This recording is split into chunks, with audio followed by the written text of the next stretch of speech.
Hello students, welcome back to Hindi mirror channel. सभी students का Hindi mirror पर फिर से स्वागत है। अभी जो कंटेंट लेकर आए हैं,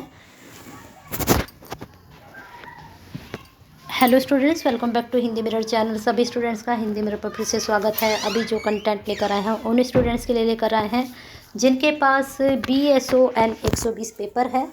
तो इससे संबंधित बाय बुक हम आपको तैयारी कराने वाले हैं। जितने भी चैप्टर्स हैं, मुझे लगता है आपके चैप्टर्स यहाँ पर चेक करने पड़ेंगे पहले। और पेपर का नाम आप देख सकते हैं। पेपर का नाम है समाजशास्त्र की मूल अवधारणा, बेसिक कंसेप्ट ऑफ सोशलॉजी। यहाँ पर समाजशास्त्र की मूल अवधारणा से आपके सारे जितनी भी यूनिट हैं उनसे संबंधित आपको समझाया जाएगा और आपके पेपर में क्या क्या टॉपिक बहुत इम्पोर्टेंट हैं और आपको क्या क्या पढ़ना है। यूनिट है 15, काफ़ी लेंदी यूनिट्स हैं सारी और यूनिट भी काफ़ी हैं। तो बने रहिए हिंदी मिरर के साथ, एक पेशेंस रखिए। तब तक आपको लाइक के साथ और अपने जो है सब्सक्राइब के साथ यहाँ जुड़े रहना है। और जितने भी स्टूडेंट्स हैं प्लीज़ शेयर कर दें, क्योंकि अगर आप शेयर करते हैं तो कहीं ना कहीं आप किसी की हेल्प करते हैं। और हमेशा शेयर कीजिए और केयर कीजिए। चलिए पेपर शुरू कर देते हैं। आपका समाजशास्त्र की मूल अवधारणा।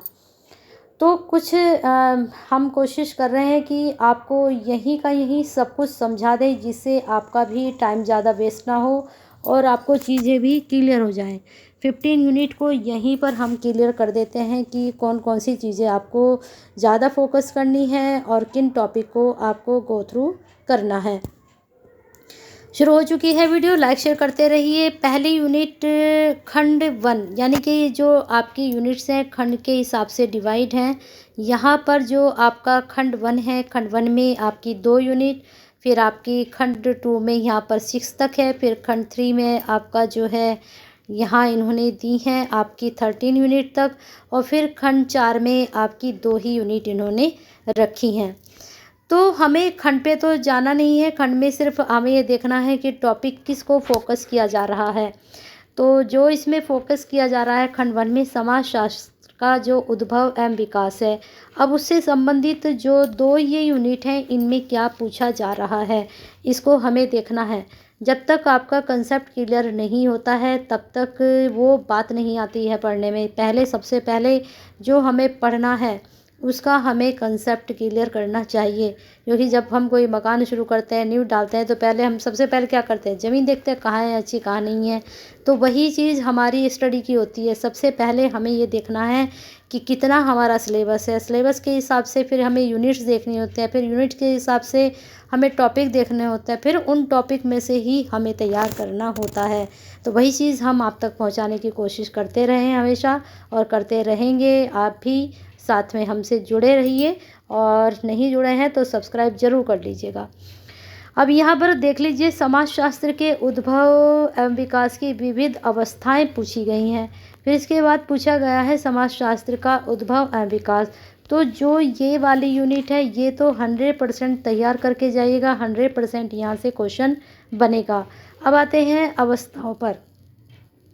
तो ये जो स्टेज हैं इनको आप गो थ्रू कर लीजिएगा, यहाँ से भी 99% आपका क्वेश्चन बन सकता है। अब आते हैं खंड 2 में। खंड 2 का जो टॉपिक है सामाजिक समूह एवं संस्थाएं। तो हमारे जो समाजशास्त्र में किस तरह के समूह होते हैं और किस तरह की संस्थाएं हैं, इनके बारे में पढ़ना है। तो ये वाली यूनिट 100% कर लीजिएगा। यहाँ से अर्थ, परिभाषा और विशेषताएं जरूर पूछी जाएगी। अब समूह में क्या पूछा है इन्होंने, प्राथमिक एवं द्वितीयक समूह के बारे में। फिर इसके बाद इन्होंने समिति का अर्थ, विशेषता एवं प्रकार पूछ लिया। फिर इसके बाद संस्थाओं का अर्थ व विशेष, विवाह, परिवार, धर्म, ये सब पूछ लिया है। तो मुझे लगता है ये तीनों यूनिट बहुत ज़्यादा इम्पोर्टेंट आपके लिए जाने वाली हैं। 3 क्या ही 4 ही आप समझिए।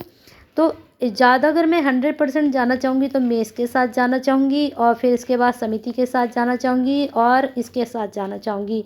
लेकिन 99% कहीं यहाँ से भी आपका क्वेश्चन निकल सकता है। चारों यूनिट बहुत इंपॉर्टेंट है, और चारों यूनिट में से मैं कह रही हूँ कि आपका 100% ज़रूर पूछा जाएगा। हाँ, एक चीज़ ज़रूर हो सकती है कि जैसे सामाजिक समूह है, यहाँ पर प्राथमिक और द्वितीयक दोनों हैं।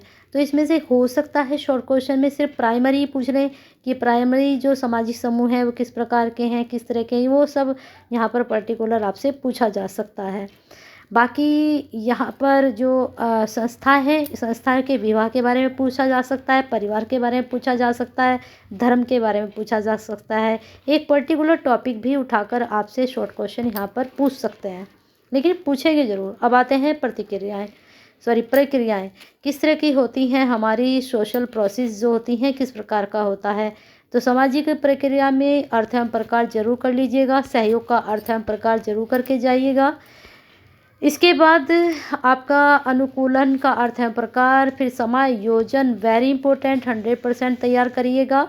इसके बाद आप इसको गो थ्रू कर सकते हैं, अगर आपको लगता है इम्पोर्टेंट है इसको आप पढ़ सकते हैं।